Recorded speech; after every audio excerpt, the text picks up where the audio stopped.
Hello mga kababayan, once again, magandang gabi po sa inyong lahat. Ngayong gabi, mga kababayan ko, ay tunghayan natin kung paano magpasalamat ang ating Mayor Baste at ang ating Vice President Inday Sara Duterte sa mga Pilipino, mga kababayan ko, at makikita nyo rin kung paano po ang pagsuporta ng ating mga kababayan dito po sa mga Duterte. Ito po ang video mga kababayan ko, panoorin natin at bigyan po natin ng reaksyon sa dulo. Ay tulungan po natin huwag matalo yung magaganda at positibong mga nangyayari sa ating bansa.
So ayun po mga kababayan, grabe, ang lupit talaga, ang tindi.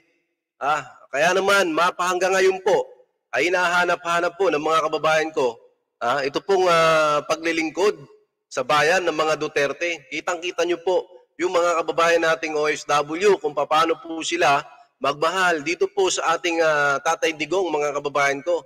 At ganun din, sana po ay may mga susunod pa. May mga Duterte pa na susunod na tunay na may tapang at malasakit para po sa ating bansa. Ngayon po mga kababayan, kung makikita nyo, ang gulo po ng politika natin ngayon, pero napakarami na pong nagawa ng ating Vice President Inday Sara Duterte. Marami na po siyang nagawa, pero marami pa po siyang gagawin, mga kababayan. Tuloy-tuloy lamang po, malaming Vice President Inday Sara Duterte. At kami po ay nagpapasalamat sa mga Pilipino na patuloy ang suporta sa mga Duterte. Muli, magandang gabi po sa inyong lahat. Maraming salamat po. Nawa ang video na ito ay magpaalala sa inyo na marami po talaga nagmamahal sa mga Duterte. Magandang gabi, Parak TV po. Hanggang sa uli, Duterte pa rin.